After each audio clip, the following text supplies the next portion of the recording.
Ponto da sua previsão da Sabesp, a gente vai guardar o recorte aqui para o programa do futuro, tio Rei, de previsões do Reinaldo Azevedo para a gente trazer aqui, mas queria entrar no ponto dos brilhos de Tarcísio que você citou aqui, os brilhos de Tarcísio ofuscando de certa forma Bolsonaro e as irritações em torno disso, né, tio Rei? A gente falou aqui recentemente de entrevistas do presidente do PL, Valdemar da Costa Neto, a gente trazendo destaques dele falando de uma necessidade ali de aproximação do PL mais com o centro, com alguns setores da esquerda, e ele falando também da construção justamente desse nome da direita para as próximas eleições. Quem não gostou nada disso, dessas falas recentes de Valdemar da Costa Neto, foi Bolsonaro, demonstrou a irritação com o assunto e disse que deve ser o candidato do PL em 2026, sim, ou ele vai jogar a toalha caso se mantenha ali, no caso, a inelegibilidade. Ele disse aqui, abre aspas, se for avante essa inelegibilidade, se continuar valendo, eu jogo a toalha. Eu não acredito mais no Brasil, no meu país que eu tanto amo.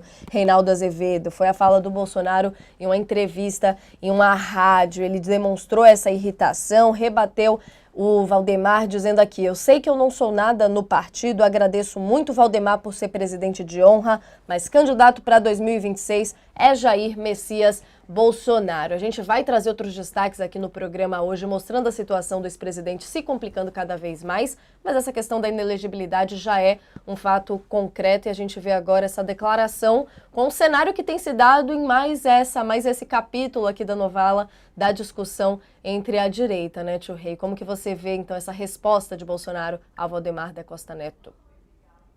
Eu quase não durmo. Eu não durmo, eu durmo de manhã, né? Não durmo à noite. Mas eu quase não durmo essa manhã de tristeza, né? Porque como ele não será candidato, como a inelegibilidade dele não será devolvida, ele prometendo então deixar a vida pública, eu fiquei inconsolável, né? Como é que nós poderemos viver no Brasil sem as luzes cotidianamente dadas por Jair Bolsonaro, sem o seu espírito iluminado, sem a sua personalidade coruscante, né? Sem a sua presença reluzente, né? Isso é conversa mole, conversa para boi dormir, né? Primeiro que, infelizmente, o bolsonarismo existe mesmo sem Bolsonaro. O bolsonarismo existe sem Bolsonaro por quanto seja também um conjunto de valores, de uma visão de valores ou de desvalores, se me permitem, é uma visão de mundo, né? Estúpida, rombuda, mal pensada, que dá, para citar um Mencken, respostas simples e erradas para problemas difíceis, né? Sempre, né? Tem aí tem aqueles que já pegaram a sua picada, né? O próprio Valdemar, quando falou que os radicais de extrema-direita não querem acordo com o centro, citou o próprio Bolsonaro, o tal do Nicolas, né? Então o Bolsonaro tem seus Nicolas amestrados que falam as coisas que ele quer falar, e mesmo que ele saísse da política, né? Aquilo que ele representa e aquilo a que ele deu curso vai continuar aí. Então, infelizmente será assim, né? Então não tem muito, Bolsonaro saindo da política. Mas também eu acho que ele está meio que, sei lá, acenando para o judiciário, olha só, né? Se eu continuar inelegível, ao menos me deixem fora da cadeia, né? O que eu acho que não vai acontecer, né? Porque esse negócio, vou desistir, me deixem quieto, né? Talvez essa entrevista tenha sido dada pensando assim no Alexandre, pensando no Supremo, certo de que não terá elegibilidade devolvida, né? Que não há nenhuma razão para isso. Certo de que, ainda que aprove a anistia será derrubada pelo Supremo, né? Porque o Congresso não é corte revisora do Supremo. Então ele diz: estarei inelegível. Bom, gente, já estarei inelegível.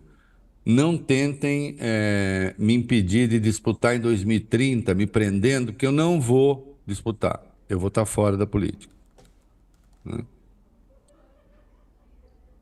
O que em si é um bem, se acontecer, né? Ele fora da política sempre será, ele fora da política sempre será, ele saindo sempre será uma soma importante, né?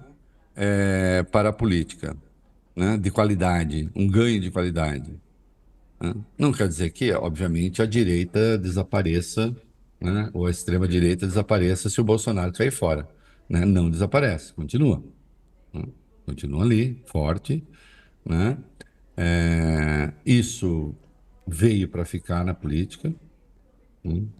O duro é a direita conseguir um espaço, isso sim, porque essa extrema-direita ela fagocita, né? Ela abraça, engole, né? Ela cerca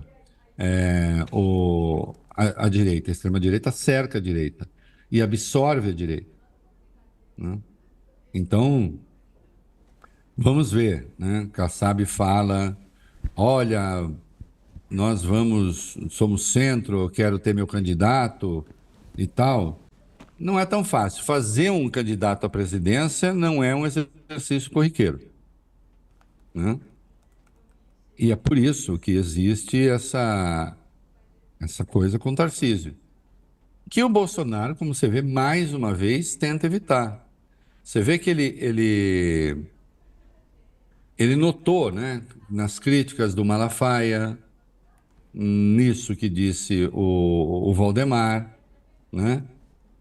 Na própria movimentação do governador em São Paulo, ele nota que o Tarcísio quer ocupar um vácuo de liderança. E a liderança não é Bolsonaro. Ele não é líder, né? Ele é uma personalidade que tem carisma para aqueles que gostam do gênero, né? Eu acho muito impressionante que ele possa ser colocado na categoria de um líder carismático também, alguém cuja palavra tem um poder em si, né? Independentemente do que diga, tem um poder de mobilização. O Bolsonaro tem isso, né? O Lula também tem, aliás, mais do que ele, né? Então o Lula também tem o lado carismático, mas o Lula tem um lado também programático. O Lula é um homem de partido e o Lula faz concessões para manter o poder. O Lula faz acordos, o Lula traz adversários, basta olhar o governo dele, né? Ele está governando também com a base que garantiu a sustentabilidade do Jair Bolsonaro, né? E antes disso já tinha governado com essas forças, com o Centrão, etc., que sempre combateu o PT, né? O Bolsonaro tem dificuldade, que é o que o Valdemar está reclamando. Não, a gente precisa ir mais para o centro. O Nicolas passa boa parte do tempo dele nas redes sociais atacando o Kassab, dizendo que o PSD é o mal. Ainda mais que tudo indica, se as pesquisas estiverem certas, que o Fuad Noman, que é o prefeito de Belo Horizonte, vai ser reeleito e vai derrotar o candidato do Bolsonaro e do Nicolas em Belo Horizonte, né? Que é o tal do Bruno Engler. Então, a direita precisa se encontrar. O Bolsonaro não deixa. E a prova de que não deixa é que ele vai e fala a uma página que pertence à sua base, né, que alimenta ali o discurso da extrema-direita, e diz: o candidato de 2024 é Jair Bolsonaro. E acabou. E todos sabem que não será. Então ficam amarrados, né? Aí tem de se virar como pode. O governador se vira aqui, tentando ganhar força, elegendo um prefeito eu diria que, em certo sentido, o Tarcísio quer eleger esse prefeito mais contra o Bolsonaro do que propriamente contra o Lula e as forças de esquerda. Hã? Dentro dessa. Mais contra o Bolsonaro, porque ele precisa se estabelecer lá. Essa coisa do Kassab, não, ele só vem para 2030. Isso é conversa mole. Assim, eu acho até que o Kassab acredita nisso, que seria o melhor caminho. E para o Kassab também seria o melhor caminho. Imagina a maravilha se o Lula se reelege, o Kassab continua no poder federal, né, onde ele está, já, continua no poder estadual, segura mais um tempo, e aí sim, né, 2030, Lula não mais estará disputando, Bolsonaro dificilmente terá condições, ainda que esteja elegível. Eu estou falando ainda que esteja elegível, porque ele pode ser condenado em outro processo, né, no processo criminal, que também seja inelegibilidade. Dificilmente vai disputar, então o terreno fica aberto para Tarcísio, né? Mas, de qualquer modo, precisa ter um nome, né? O Tarcísio tem que se manter tem que se construir como uma grande influência no campo da direita. Isso vem acontecendo já. Não chega a ser, como o Kassab diz, duas lideranças, né? O Lula e o Tarcísio. Não chega a ser isso, está muito longe disso, mas, de qualquer modo, tem demonstrado que sabe fazer o jogo, né? Isso é inequívoco.